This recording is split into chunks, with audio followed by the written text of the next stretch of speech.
Welcome into the 2-minute drill here on Inside the Auburn Tigers. Jason Caldwell and Mark Murphy from Inside the Auburn Tigers magazine, newsletters, and autigers.com. And Mark, injury front, obviously no Cameron Petway for the Tigers this week is a big blow for the offense, but everybody else looks to be good to go on that side of the ball. And the same is true on defense, Mark. You look, and this defense has really been banged up for much of the last 3 or 4 weeks of the season. Now's a chance to get those guys fresh coming off a bye week, and that's really good news for the Auburn Tigers.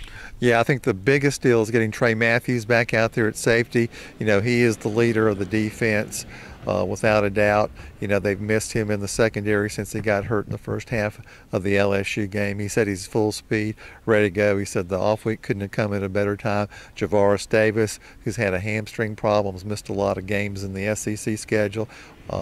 If he's not the fastest guy on the team, he's close to it. It's a big deal having him back also. And not just those two, Jason. There's other guys that have been out there playing at less than full speed in the secondary. I think the off week's going to help them also. Absolutely. You look, Carlton Davis got a little banged up against Arkansas.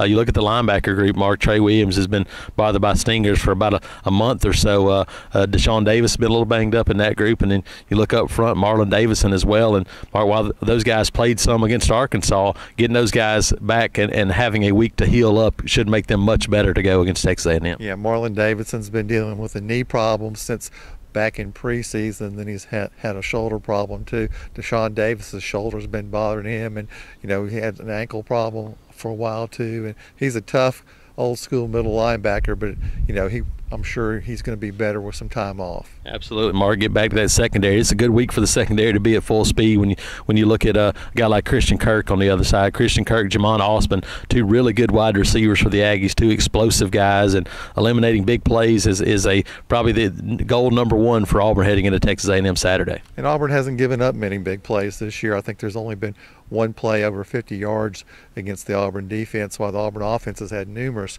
plays of over 50 yards. Absolutely. That's a trend that needs to continue for Auburn heading into College Station on Saturday. Jason Caldwell and Mark Murphy, Inside the Auburn Tigers.